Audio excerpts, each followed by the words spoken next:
Okay, let's look at chapter 9 of Narrative of the Life of Frederick Douglass. Um, One of the major themes of this chapter really is about the religious hypocrisy of the slave owners and how we'll see so many of them were religious, they were prayerful, they were God-fearing, they knew scripture, but they treated slaves so poorly.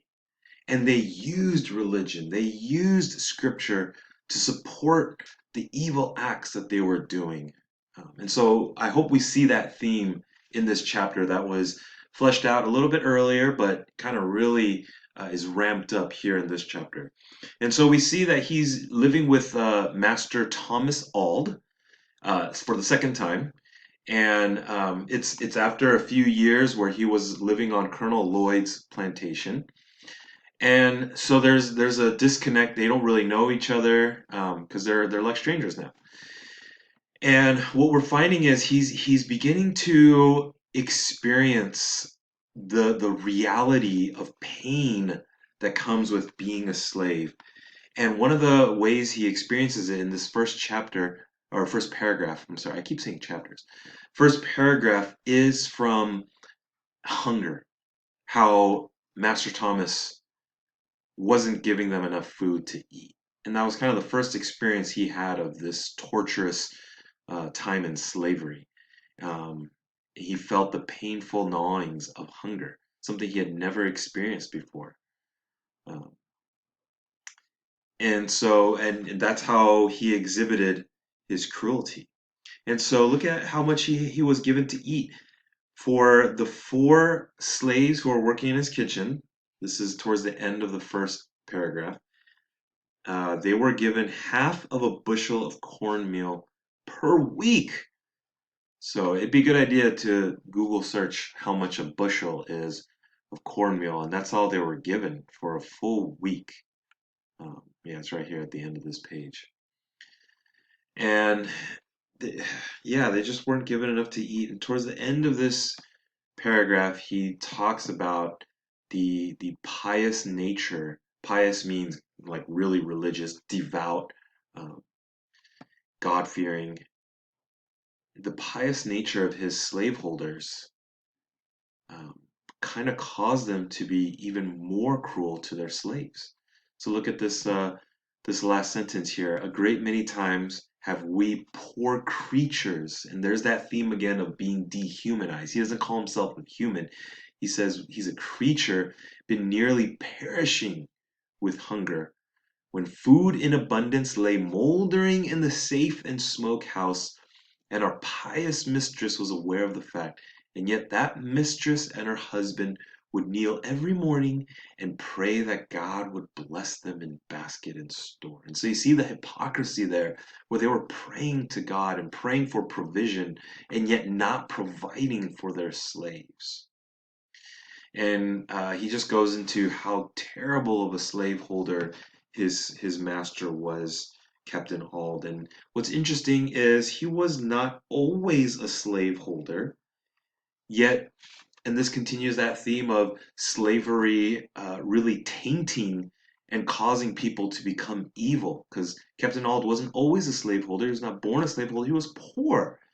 But as he kind of developed his wealth and is especially marrying his wife, he becomes this cruel dictator, and his cruelty not only comes from starving his slaves, but it's also from the inconsistency of his actions, right? Have you ever experienced someone who is inconsistent with their actions? You don't know if they're going to be happy one day or angry the next day. Maybe you have a teacher who's like that. I hope I'm not like that, but maybe I don't know.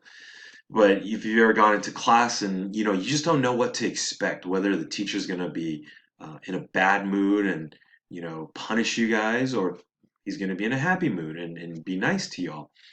And so I mean, I know I've had teachers and professors like that, um, and it can be really damaging to one's experience. And so that's what he's experiencing as well with his master. At times he was really vicious, and at other times was just blah.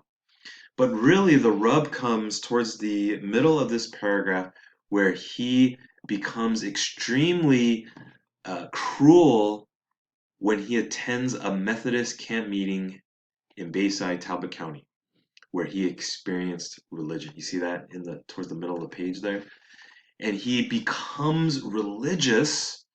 And Frederick Douglass was hoping that that would then help him become more compassionate towards the slaves and perhaps even lead to emancipation of the slaves. Yet that couldn't be farther away from the truth. Um, look at this sentence towards the end here. Prior to his conversion, he relied upon his own depravity to shield and sustain him in his savage barbarity. And so he was only using his own reasoning, his own faults. But after his conversion, he found religious sanction and support for his slave-holding cruelty. So he now backed it up with the Bible.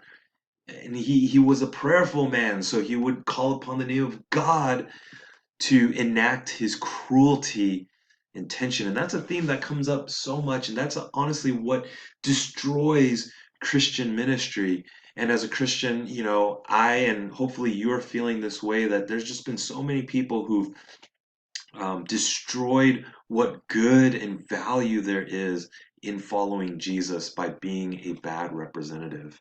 And so many people have um, walked away from the faith because of that. And it's remarkable, and we'll see this in the next chapter, I believe, of Frederick Douglass's religion and how he still clung to the hope that's found in Jesus, despite all this hypocrisy.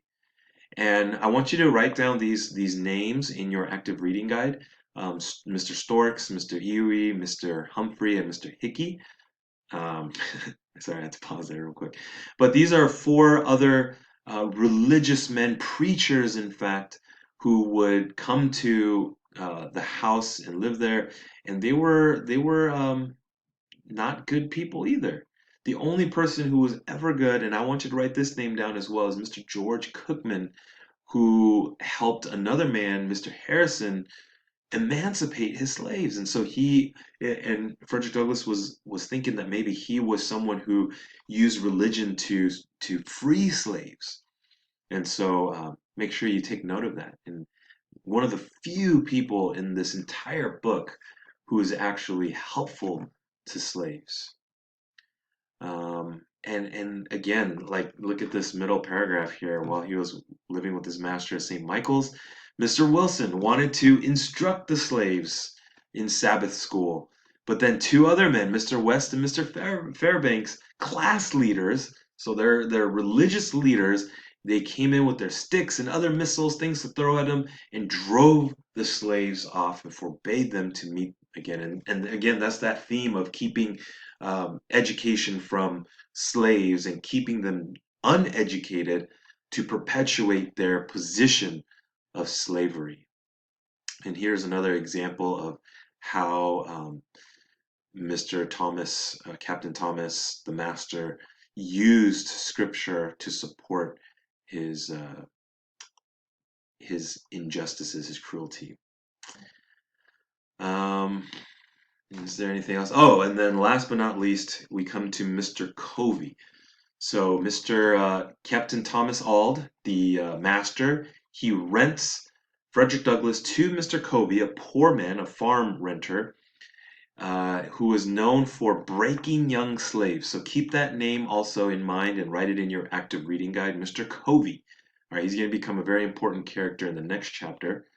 But in the end of this paragraph, we see Mr. Covey. He's a pretty brutal man. And again, a religious man. So there's that theme again. And an N-word breaker towards the end of that quote. And there's just so many good quotes for you to choose in your quotations as well.